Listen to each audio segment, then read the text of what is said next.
Good morning, காலை வணக்கம். Wales academy charitable ட்ரஸ்ட்டில் உங்கள் எல்லாரையும் வரவேற்பது doctor Vijayan Nambiar here. Vels academy charitable trust founder. ஏன் இதை சொல்கிறோன்னா, நம்ம இந்த மெசேஜை சொல்கிறது with 20 years research with 25 years experience. அது சொல்கிறதுக்காக தான் சொல்கிறோம். இதையும் கூட ஏன் சொல்கிறோன்னா, அப்போ தான் இந்த மெசேஜை கொஞ்சமாவது கேட்பாங்க. இந்த மெசேஜ் கேட்கறதுக்கு டைம் இல்லையா நிறைய பேருக்கு. 5-10 நிமிஷம் சொல்கிறோம், இது கேட்குறதுக்கு டைம் இல்லையா. எல்லோரும் பிஸி, உலகத்தில் ஓடுறாங்க பாருங்கள். ரொம்ப முக்கியமான வேலைலாம் பண்ணுறாங்க. இருக்கிறதுலே முக்கியமான வேலை இது. ஏன்னா கடவுளுடைய நிறைய விஷயங்களை பேசுகிறோம். அதுவும் நம்ம பேசலை, அவர் என்ன சொல்கிறாரோ அதை சொல்கிறோம். அதை கேட்க முடியலன்னா நம்ம என்ன பண்ண முடியும்? இது பாருங்கள், இங்கே நம்ம எந்த மதத்தையும் கீழே போடல, எந்த மதத்தையும் உயர்த்தலை, எந்த மதத்துக்காகவும் பேசலை. இங்கே நம்ம பேசுகிறது மனிதனுக்கும் கடவுளுக்கும் இருக்கிற உறவை பலப்படுத்துறதுக்கான விஷயங்களை பேசுகிறோம். இந்த விஷயத்தை நீங்கள் தெரிஞ்சுக்கிட்டிங்கன்னா உங்களுக்கு நல்லது. அதுக்காக தான் கேட்க சொல்கிறோம், எங்களுக்காக கிடையாது. எல்லா நாளும் உலகத்தில் பல விஷயங்கள் நீங்கள் போய் முங்குறீங்க. அதுக்கு முன்னாடி கொஞ்சமாவது இதை தெரிஞ்சுக்கிட்டு அப்புறம் போய் முங்குங்க. இதை கூட சரியாக கேட்காம, இதில் கூட இன்வால்வ் ஆகாமல் நேராக போய் மூங்குனீங்கன்னா தலை புண்ணாயிட்டு தான் இருக்கும். அதனால தான் இதை காலையில் கேட்க சொல்கிறேன். ஓகே, இன்றைக்கி நான் சொல்ல வேண்டிய விஷயம் என்னென்னா, அதிகாரத்தை பற்றி நல்லா தெரிஞ்சுங்க. அந்த அதிகாரம் உலகத்து ஆளுங்களை மாதிரி நம்ம இருக்கக்கூடாது. அதிகாரத்தை பெற்று எல்லாரையும் போட்டு ஆட்டி படைக்கிறது. ஒரு ஆளுக்கு ஒரு அதிகாரம் கிடைச்சா போதும், அவ்வளோதான். அப்புறம் யாரையும் மதிக்கிறது கிடையாது. பெரிய அதிகாரம் வந்துச்சு, எங்கே போனாலும் பாருங்கள், ஒரு சின்ன ப்ரமோஷன் கிடச்சி பெரிய அதிகாரம் வந்தால் உடனே தொடங்கிடும், தலைக்கணம் வந்துடும், உடனே அதிகார பலம் வந்துடும். அந்த அதிகாரத்தை பற்றி நான் பேசலை. இங்கே கடவுள் விஷயத்தில் இந்த அதிகாரமே ஒரு வித்தியாசமான அதிகாரம். இங்கே உங்களுக்கு அதிகாரம் காணக்கூடாத சக்திகளை அடக்கி ஆளும் அதிகாரம். காணுகிற சக்திகளே இல்லை, உங்களுக்கு நேராக தெரிகிற ஆளுங்களை கீழே அடக்கி ஆள்றது கிடையாது. அதிகாரத்தோடு எதனா சொன்னால் உடனே டீ கொண்டு வர்றது பெரிய அதிகாரம் கிடையாது. அதிகாரத்தோடு சொன்னால் ஓடி ஓடி போய் உங்களுக்காக வேலை செய்கிறாங்க பாருங்கள், அது பெரிய அதிகாரம் கிடையாது. ஆனால் கண்ணுக்கு தெரியாத தூதர்கள், கண்ணுக்கு தெரியாத தேவ தூதர்கள் நீங்கள் சொல்கிறத கேட்டு ஓடி ஓடி செய்வாங்க வேலை. அந்த அதிகாரம் என்னன்னு கற்றுக்குங்க. இந்த அதிகாரம் என்னன்னு யாரும் கற்றுக்கிறதே இல்லை. உலக அதிகாரத்தை கிடைச்ச உடனே ஒரே குதிக்கிறாங்க. அந்த உலக அதிகாரம் ஒன்றுமே கிடையாதுன்றது அவங்களுக்கு தெரியல. ஏன்னா இந்த உலகம் முடிஞ்சது கதை. ஆனால் நான் சொல்கிற இந்த அதிகாரம் இருக்குது பாருங்கள், காணக்கூடாத அந்த தேவ தூதர்களை அதிகாரம் செய்கிற அதிகாரம். அந்த அதிகாரத்தை தான் கடவுள் நமக்கு கொடுக்க விரும்புகிறார். இதெல்லாம் நிறைய பேருக்கு தெரியாது. நிறைய பேர் நினைக்கிறாங்க, சாமி போய் கும்பிட்டு தேங்காய் உடச்சி எதனா ஒரு கெஞ்சி கூத்தாடி கடவுளே ஆண்டவா எதனா கொடுப்பா அப்படின்னு கெஞ்சி வாங்கிக்கலான்னு நினைக்கிறாங்க. அதனால தொத்து போய் வாழ்ந்துட்டுருக்குறாங்க. இவங்க என்ன கற்றுக்கலன்னா, அந்த அதிகாரத்தை எடுக்க கற்றுக்கல. இந்த அதிகாரம் எப்படி கிடைக்கும் தெரியுமா? இங்கே அதிகாரம் கிடைக்கணும்னா கடவுள்கிட்ட குனிஞ்சு இருக்கணும். மதத்துக்கெல்லாம் அப்பாற்பட்டு கடவுள்கிட்ட குனிஞ்சு இருக்கணும். கடவுள்கிட்ட சரியாக குனிஞ்சு சுயநலம் இல்லாமல், கடவுளுக்காக நான் இருக்கிறேன், கடவுளே உங்களுக்காக நான் இருக்கிறேன், நிச்சயமாக இந்த உலகத்தில் வித்தியாசமாக வாழுறேன், இந்த உலக மக்களை மாதிரி நான் வாழ மாட்டேன், வித்தியாசமாக நான் வாழுறேன், உங்களுக்காக இருக்கிறேன்னு சொல்லும்போது, உண்மையாகவே இருதயத்துலேருந்து நீங்கள் சொன்னீங்கன்னா, உண்மையாகவே குனிஞ்சிங்கன்னா, உண்மையாகவே ஆளுங்க முன்னாடி ஷோவெல்லாம் காட்டக்கூடாது.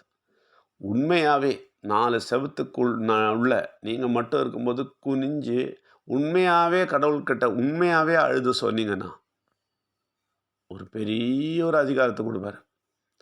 அந்த அதிகாரத்தை கையில் வச்சு நீங்கள் என்ன பண்ணலாம் தெரியுமா? உங்களுக்கு தேவையானதெல்லாம் பண்ணலாம். ஓகே, அலாவுதீன் பூதம் சொல்லி கேள்விப்பட்டிருக்கீங்களா? அதெல்லாம் கதை. அந்த அலாவுதீன் பூதம் கிடையாது. இந்த கடவுளுடைய தேவதூதர்கள், உண்மையை விரும்புபவர்கள், நல்லதை விரும்புபவர்கள் அவங்களுக்கு உங்கள் அதிகாரத்தை பற்றி நல்லா தெரியும். நீங்கள் சாதாரணமாக போய் சொன்னாலும் கேட்க மாட்டாங்க.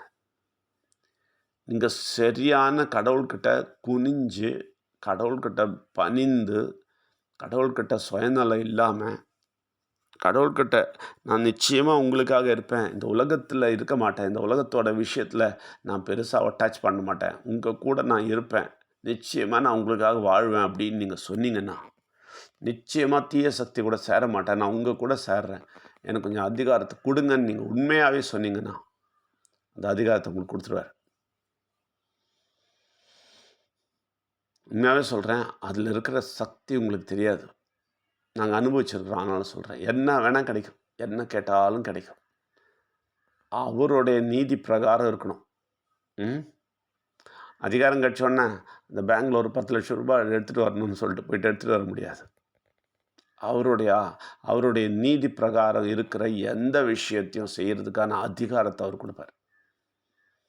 அந்த அதிகாரத்தில் நீங்கள் என்ன சொன்னாலும் தேவதூதர்கள் ரெடியாக இருப்பாங்க, செய்கிறதுக்கு ரெடியாக இருப்பாங்க. சொன்ன உடனே ஓடி போய் செய்வாங்க.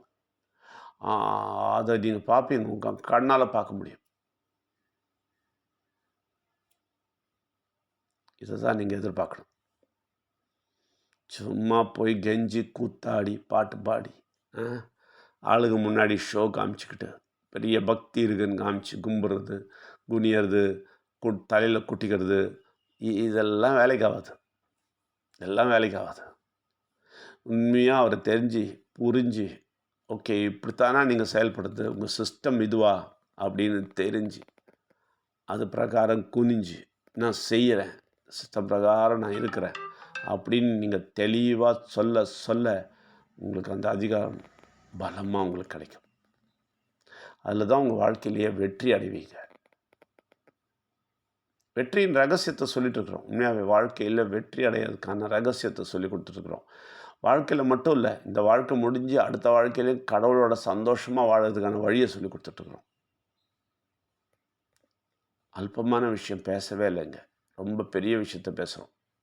ரொம்ப ரொம்ப கவனத்தோடு நீங்கள் கேட்டிங்கன்னா, ரொம்ப மரியாதையோடு கேட்டிங்கன்னா, ரொம்ப தாழ்மையோடு கேட்டிங்கன்னா, கடவுள் அற்புதமாக உங்களுக்குள்ளே செயல்படுவார். நிச்சயமாக செயல்படுவார். இந்த 4-5 தடவை கேட்கணும். ஏன்னா உலகத்துக்குள்ளே போனோன்னு திருப்பி மறந்துடுவீங்க, ஞாபகமே இருக்காது. நான் தான் சொல்கிறேன், இன்றைக்கி கொடுத்து சொன்ன மெசேஜ் நாளைக்கு ஞாபகமே இருக்காது. அதனால் நல்லா ரிமைண்ட் பண்ணிக்கணும், மெடிடேட் பண்ணிக்கணும் சொல்கிற வார்த்தைகளை.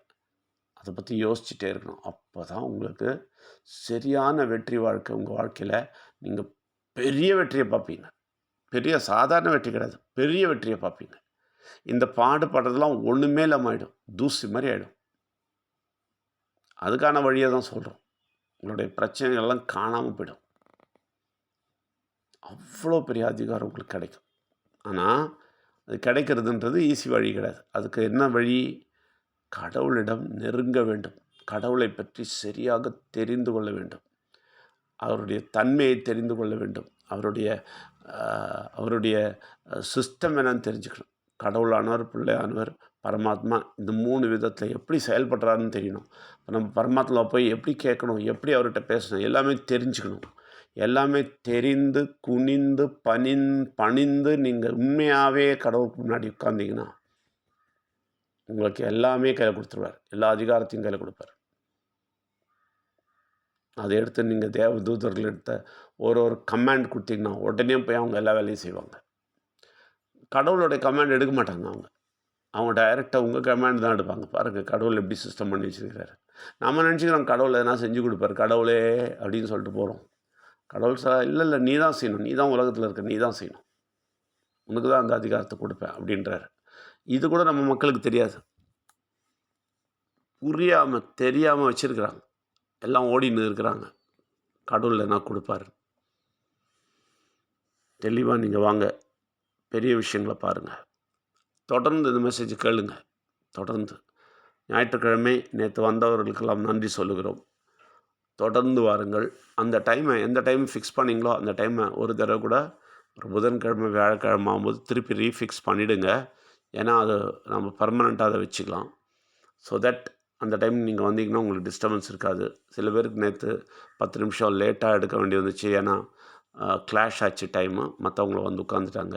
இந்த மாதிரி ஆகாமல் நீங்கள் கரெக்டாக டைம் ஃபிக்ஸ் பண்ணிவிட்டு கரெக்டாக வாங்க. அடுத்த ஞாயிற்றுக்கிழமை நிச்சயமாக உங்களை பார்க்குறேன். அதுக்குள்ளே இந்த வாரத்தில் சொல்கிற எல்லா வார்த்தைகளையும் எல்லா விஷயங்களையும் கவனமாக கேளுங்கள். இன்றைக்கி சொன்ன இந்த விஷயத்த ரொம்ப கவனமாக கேளுங்க. காலையில் ரொம்ப ரொம்ப முக்கியமாக இதை சொன்னார். ரொம்ப அற்புதமாக இருந்தது. அதில் ஒரு சின்ன விஷயத்த நான் உங்கள்கிட்ட சொல்லியிருக்கேன்.